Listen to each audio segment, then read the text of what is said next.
Hi everyone, this is Cindy of Creating the Heart, and I am back with another Show Us Your Sheetload cards. This one, the sketch is February 2022. I did print it out. I don't always print out the sketches, but this time I did print this one out. This one specifically is for using your 6x6 paper. I've been sort of just adapting them to use my 6x6 paper. This one, it is designed for you to use your 6x6, and I made a lot of cards. So I'm going to make a card with you guys who can go over the measurements. You also, of course, can go to Call Me Crafty Owl on YouTube and see all the sketches and download them yourself. But I thought I would just go ahead and make one with you guys, and then I will go over all the cards that I made. I'm using ephemera and paper from the Not Too Shabby shop. This was from I think the April box was strawberries and lemons, but I can't really quite remember. I think so, because I am working through that lemon and strawberry paper pad, so I've got a lot of cards coming up for that. I've already started working on the pad already on my channel. I'm also just using a little bit of this. I'm not actually, this is not a shaker, but I am using little bits and pieces of this, what do you call this? This mix. This is from the Magical Mixery store, and this one's called Strawberry Chiller. So I really do like this this mix. So let's go ahead and get started. I'm going to go ahead and put this to the side, and here are my my pieces. So it's an A2 card. So you would do a normal 8.5 by 11 cardstock, cut it in half, and then you've got 2 card bases, depending on where you cut it. If you cut it at the 4.5, then you get a top-loaded card. If you cut it the other way, you end up with a side-folding card. Okay, so anyway, let's go ahead and get going here. So I'm just using a white card base, and then this is just a green piece that I had in my stash, piece of cardstock. And this cardstock measures 3.5 by 4 3/4. And so you just go ahead and lay that down. This card I think is really, really good for using scrap. I think it's excellent for using scrap. I also think it's excellent for mixing patterns. So if you have kind of loud patterns, I think this would be a really good one, because the solid cardstock kind of helps, I think, calm it down. Also, if you have a couple of wild patterns and then you mix it with one that's not so wild, then that kind of helps as well. So that's kind of what I do in terms of pattern mixing.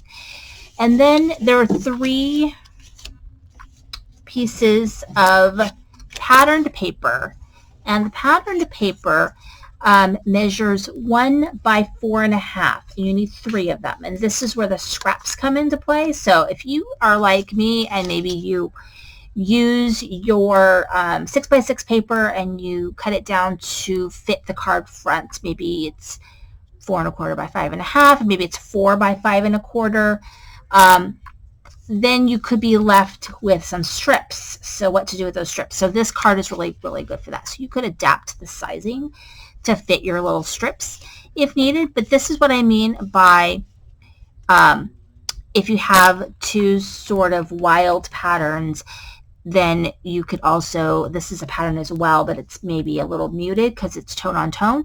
So you might want to do that, and then it kind of tones it down a little bit, so you're not like, it's not super wild and crazy. And then you're just going to place this down.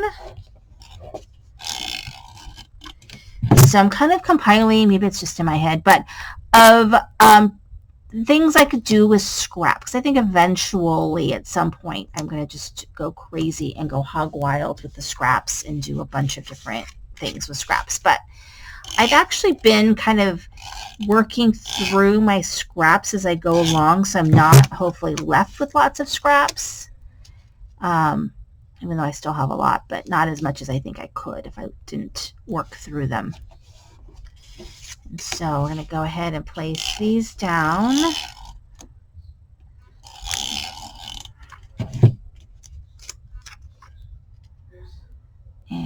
And there you go.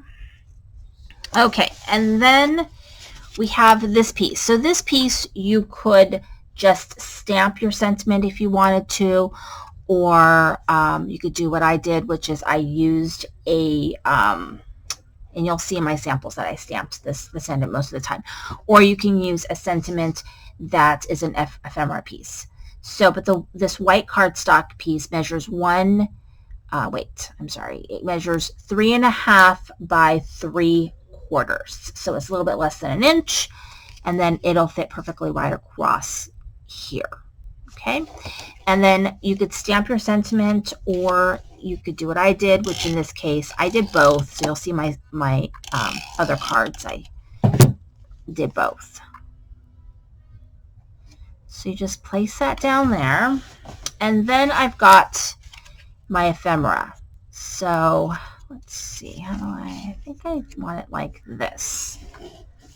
I do it like that. So this is on some foam tape. This is the Ultra New foam tape. And there's that. And so then I want to put a few little sprinkles down.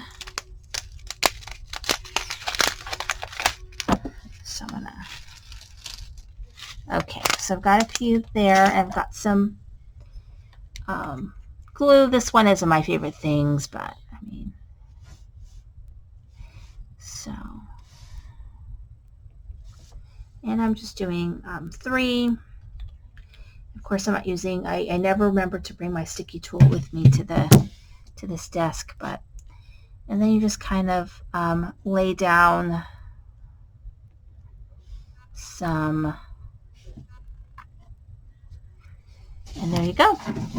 That card is done. So let me go ahead and show you. So this is the card that I just made, and this is the February 2022. So I'll put a hashtag in the description to show us your sheet load, as well as the hashtag SUYS, which is show us your sheet load, Feb, F-E-B 2022. You can click on any of those and get a whole bunch more cards that follow the same kind of format. And then if I remember, that I'll remember to do, but I don't know if I'll remember to put in the link to Call Me Crafty Al, but you also can Google her. You could search for her here on YouTube, and you can see her channel and download your own sheet load sheets. So here's this one, and these are the rest of the cards that I made using ephemera, trying to be kind of creative, all following a similar pattern. This one, you can see that I stamped my sentiments,